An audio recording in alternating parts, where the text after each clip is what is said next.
যে ছবি দেখছেন কি মনে হচ্ছে যে জলদাপাড়ায় বা কোথাও একেবারে ঘুরতে বেরিয়েছে, বা কোন কি হাতি করে জঙ্গল সাফারি হচ্ছে, নদীর মধ্য দিয়ে হয়তো তারা যাচ্ছে না? একেবারেই ভুল ভাবছেন, কারণ এই ছবি জলদাপাড়া টুরিস্ট লজে আটকে থাকা পর্যটকদের কুনকি হাতি করে মাদারিহাটে আনা হলো। প্রশাসন এবং বন দপ্তর এর পক্ষ থেকে এই কাজ করা হলো। হলং নদীর সেতু ভেঙে যাওয়ায় আটকে পড়ে পর্যটকরা। অবশেষে প্রশাসন কুনকি হাতি করে আটকে থাকা পর্যটকদের উদ্ধার করে নিয়ে আসে। এই ছবি ভাবাচ্ছে যে কি পরিস্থিতি এই মুহূর্তে চলছে উত্তরবঙ্গে। উত্তরবঙ্গের এমন বিধ্বস্ত পরিস্থিতি শেষ কবে দেখা গিয়েছে তা কিন্তু এই মুহূর্তে বলা যাচ্ছে না, যদিও মনে করা হচ্ছে যে 2013 যে শেষ বন্যা ঠিক এমনটাই হয়েছিল হয়তো। কুনকি হাতিতে করেই নিজেদের জীবনের ঝুঁকি নিয়েই কিন্তু তাদের এভাবেই যেতে হচ্ছে, তাদের এভাবেই বাকি অংশে, অর্থাৎ যে অংশে যানবাহন চলাচল করছে সেই অংশে আসা হচ্ছে। জলদাপাড়া টুরিস্ট লজে আটকে থাকা পর্যটকদের কুনকি হাতি করে মাদারিহাটে আনা হলো। প্রশাসন এবং বন দপ্তরের পক্ষ থেকে অনেক মিটিং এবং আলোচনার পর কিন্তু এই সিদ্ধান্ত নেওয়া হয়েছে। জলদাপাড়া টুরিস্ট লজে আটকে থাকা পর্যটকদের কুনকি হাতি করে মাদারিহাটে আনা হলো। এবং সেই কুনকি হাতিগুলো যখন জল পেরোচ্ছে, কতটা জল দেখতে পাচ্ছেন সেই ছবি, একেবারে হাতে ট্রলি নিয়ে সেই ট্রলি কুনকি হাতির পিঠে চাপিয়ে কিভাবে যাচ্ছেন পর্যটকরা, ছবিটা দেখলেই বোঝা যায় উত্তরবঙ্গের এই মুহূর্তে কি ভয়াল পরিস্থিতি। জলদাপাড়া টুরিস্ট লজে আটকে থাকা পর্যটকদের কুনকি হাতিতে চাপিয়ে মাদারিহাটে আনা হলো।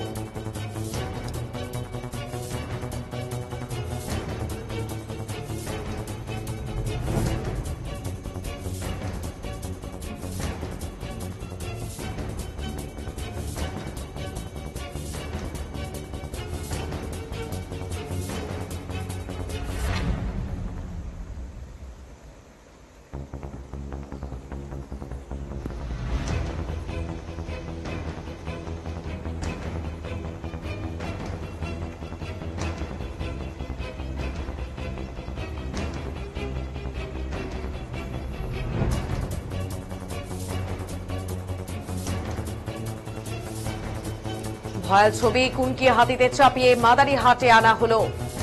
পর্যটকদের একেবারে সেফ জোনে আনার প্রচেষ্টা। জলদাপাড়া টুরিস্ট লজে আটকে থাকা পর্যটকদের মাদারিহাটে আনা হলো কুনকি হাতিতে চাপিয়ে, কারণ নদীর জলস্তর আটকে পড়েছিলেন পর্যটকরা। মাদারিহাট থেকে সুপেন রয়েছে আমাদের সাথে। সুপেন, এই মুহূর্তের কি পরিস্থিতি জানাও, এবং ঠিক কতটা ভয়াবহতা হলে এভাবে হাতি পিঠে চাপিয়েই আনা হয়? রীতিমতো ট্রলি, ব্যাগ, সমস্ত রকম যে ব্যাগগুলো রয়েছে সমস্ত চাপিয়ে এভাবেই কিন্তু তাদের সুরক্ষিতভাবে নিয়ে যাওয়ার চেষ্টা হচ্ছে, কি বলবে এই বিষয়ে? দেখো, আজকে সকালবেলা যখন হালকা জল ছিল তখন কিন্তু কিছু পর্যটকদেরকে জলদাপাড়া টুরিস্ট লজ থেকে তাদেরকে পার করা হয়েছিল। ঠিক আছে, তার কিছুক্ষণ পরে যখন ব্রিজটা ভেঙে যায়, হ্যাঁ, তখন আর তাদেরকে পারাপার করা যায়নি এবং জলের স্রোত এবং প্রচুর জল বেড়ে যায়।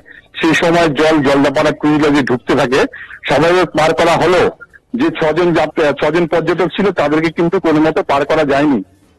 শেষ মুহূর্তে তাদেরকে হাতি পিঠে করে হলং নদী যে ছিল সেই হলং নদী কিন্তু জলদাপাড়া জঙ্গলের এক পাশ থেকে তাদেরকে পার করা হলো। সেই মুহূর্তে হাতি একটু আতঙ্কিত ছিল, তবু ওই স্রোতের মধ্যে দিয়েই তাদেরকে কিন্তু পার করা হয়েছে। এখন পর্যটকরা এখানে এসে তাদেরকে সুরক্ষিত ফিল করছে বলে মনে হয়। বেশ, নজর রাখো ঘটনার দিকে। এবং আরেকটা শেষ তোমাকে যদি জিজ্ঞেস করি, যে ঠিক পর্যটক যারা ছিলেন তারা তো এই ধরনের পরিস্থিতির সাথে অভ্যস্ত নয়, তাদের কাছ থেকে কি এক্সপ্রেশন পেলে, তারা কতটা আতঙ্কিত বা কতটা মনে হচ্ছে যে না এই মুহূর্তে ঠিক আছে পরিস্থিতি? একদম তাই, তারা খুব আতঙ্কে ছিল। সকাল থেকে তারা ভাবছিল যে কখন আমরা এই হলং নদী পার হয়ে আমরা জাতীয় উদ্যানের পাশে বা আমরা এক সেফ সাইডে আমরা যেতে পারবো। তারা সকাল থেকে এটাই চেষ্টা করছিল, কিন্তু প্রশাসনের ইয়েতে তারা পার হয়ে তারা নিজেকে খুব ফিল করছে যে না, এখন আমরা ঠিক আছি, আমাদের পরিস্থিতি এখন ঠিক আছে এবং প্রশাসন আমাদেরকে খুব হেল্প করেছে, এখন আমরা সুস্থ আছি। একদমই সুপেন, আপাতত ধন্যবাদ। নজর রাখো ঘটনার দিকে, কারণ এই মুহূর্তে দাঁড়িয়ে আমরা যখন উত্তরবঙ্গের ছবিগুলো তুলে ধরছি তখন সত্যি বিধ্বস্ত যেখানে গোটা উত্তরবঙ্গ, এবং অন্য সময় এই হলং নদীর পরিস্থিতি একেবারেই থাকে ভিন্ন। জল থাকে অল্প, এবং এখানে কিন্তু যে ব্রিজটি সেটাও গেছে ভেঙে, যেই ব্রিজের মাধ্যমে এই পর্যটকরা এই জলদাপাড়া টুরিস্ট লজে যায় হলং নদী পেরিয়ে। সেই কাঠের ব্রিজটার পরিস্থিতিটাও দেখতে পাচ্ছেন, এবং এই কাঠের ব্রিজটা পেরিয়েই কিন্তু তাদের যেতে হতো, যে ব্রিজ একেবারে একেবারে টুকরো হয়ে গিয়েছে, যাতে হলং যে জলদাপাড়া টুরিস্ট লজ তাতে কিন্তু আটকে থাকা পর্যটকরা তারা কোন কি হাতিতে করে তাদের মাদারিহাটে ফিরিয়ে আনা হলো। প্রশাসনের তরফ থেকে চটজলদি ব্যবস্থা নেওয়া হয়েছে এবং সেখানেই তাদের কিন্তু জলদাপাড়া টুরিস্ট লজে আটকে থাকাদের পর্যটকদের কোন কি হাতি করে মাদারিহাটে আনা হলো একেবারে। আর পর্যটকদের কিন্তু স্বাভাবিকভাবেই তারা একটু ছুটির পুজোর পরে একটু ভ্যাকেশন কাটাতে এসেছিলেন, একটু ভালো থাকতে পরিবারকে সময় দিতে এসেছিলেন, আর এসেই কিন্তু বিঘ্ন ঘটে গেল উত্তরের এই বিপর্যয়ের মধ্যে।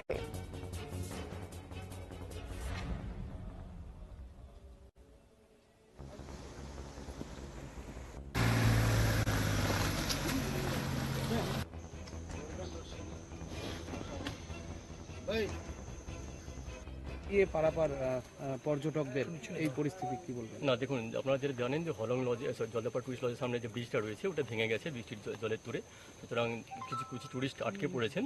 তো আমাদের প্রশাসনের তরফ থেকে বলা হয়েছিল যে অনুরোধ করা যদি হেল্প করা যায়। তো যেসব টুরিস্টরা আসতে চাইছেন শুধুমাত্র তাদেরকে আমরা হাতির সাহায্যে নদী ক্রস করি এপাশে হাইওয়েতে আনছি, তারা যাতে যেখানে যারা যেতে চান যেতে পারেন আর কি। দেখা যাচ্ছে স্যার অনেক কিছু বন্য প্রাণ তারা ভেসে যাচ্ছে এই প্রবল বর্ষণের ফলে, ফুলে ফেপে উঠেছে নদীগুলো, কি বলবেন? হ্যাঁ, কিছু ওয়াইল্ড অ্যানিমালস ভেসে গেছে, তার মধ্যে রাইনো আছে 2-3টে। তো তারা অলরেডি ডাঙায় উঠে গেছে এবং আমাদের যারা স্টাফ আছেন তারা জায়গাতে আছেন এবং সেই সব অ্যানিমালকে ড্রাইভ করে জঙ্গলের ভিতরে ঢুকে দেওয়ার চেষ্টা করছেন। আশা করি আর 1-2 ঘন্টার মধ্যে সেগুলো জঙ্গলের ভিতরে ফ্রি দেওয়া সম্ভব হবে তাদেরকে। স্যার হাতি দিয়ে কতজন পর্যটকদের আনা হয়েছে? আপাতত 4 জন এসছেন মনে হয়। তো এবার যদি আরও কেউ আসতে চান সেটা আমরা স্টাফ রয়েছে তাদের হেল্প করছি। এখন তো মানে সন্ধে পার হয়ে যাচ্ছে, মানে রাত্রে কি সম্ভব? না, রাত্রে সম্ভব হবে না, তো রাত্রেটা রিস্ক হয়ে যাবে, সেদিন রাত্রে আমরা পারবো না। যতটা পারছি আমরা এই মুহূর্তে আলো থাকতে থাকতে চেষ্টা করে দেওয়ার চেষ্টা করছি। ঠিক আছে স্যার, আপনার শুভ নাম? Nabikanta Jha, assistant wildlife warden, Jaldapara national park. হাতির পিঠে চড়ে এলাম। আমার মনে হয় প্রশাসন প্রচুর হেল্প করেছে, আমাদের অরণ্য প্রপার্টির যারা লোকেরা ছিল ওরা তো ভীষণ হেল্প করেছে। মানে এত লোক আটকে আছে বৃষ্টিতে, এতে সকালেও যখন হলং ব্রিজ ভাঙার আগে ওরা এক এক করে প্রত্যেকটা যারা টুরিস্ট ছিল তাদের ব্যাগ নিয়ে তাদেরকে নিয়ে ম্যানেজ করেছে, কিন্তু তারপরে ব্রিজটা তো অদ্ভুতভাবে ভেঙেছে একদম মাঝখান থেকে পুরো। ম্যাম, আজকে কি আপনাদের ফ্লাইট ছিল? হ্যাঁ, আজকে ফ্লাইট ছিল। আর আজকে এই যে একটা অনুভূতি অসাধারণ, মানে এটা মানে বলাটা ভীষণ ডিফিকাল্ট, কেন কি যখন নদীটা পার করছি তখন মানে সবচেয়ে বেশি ভয়াবহ পরিস্থিতি একদম, এত কারেন্ট নদীতে, তার ভেতর দিয়ে হাতিটাকে ওরা ভদ্রলোক যেভাবে ম্যানেজ করে আনলেন, মানে অসংখ্য ধন্যবাদ ওদেরকে, ফরেস্ট ডিপার্টমেন্টকে। আর ডেফিনেটলি যারা হাতিটাকে মহৎ যে হাতিটাকে ম্যানুভার করছে, মানে কনস্ট্যান্টলি যাতে ভুলভাবে বেকায়দায় হাতির পা না পড়ে, সেটা মানে অসাধারণ। মানে এটা তানিয়া সেন, কলকাতা থেকে। কিছু বলার নেই, যেমন অবস্থা বৃষ্টির। আমাদের ফ্লাইট ছিল আজকে সন্ধ্যাবেলা, কিন্তু যেতে পারলাম না। দুটো মানে ব্রিজ, যেটা দুটো ব্রিজ আছে, একটা ব্রিজ পুরো ভেঙে জল পুরো পড়ে যাচ্ছে, আর আমরা বেরাতেই পারলাম না। সকালবেলা আমাদের বেরানোর ছিল। কিভাবে আসলেন? প্রশাসন কিভাবে উদ্যোগ নিল আপনাদের আনার? প্রশাসন মানে ওরা যারা ফরেস্ট লজের লোক এসেছিল ওরাই হাতি ম্যানেজ করে দিয়েছে। আচ্ছা, সেটাই। কোন গাড়িতে করে এলেন? কি বলবেন প্রশাসনের সম্পর্কে? প্রথম কথা তো যে ব্রিজটা আছে সেটারই মানে মেনটেনেন্স হচ্ছে না বোধহয় অনেক বছর ধরে, তাই জন্যই অত জলেতে পড়ে গেল, সেটাই আমাদের দুঃখ। আর নালে প্রশাসন তো হেল্প করছেই। আচ্ছা স্যার, আপনার নাম? আমার নাম ডক্টর সিদ্ধার্থ।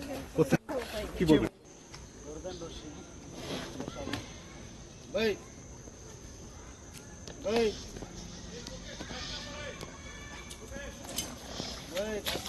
আস্তে আস্তে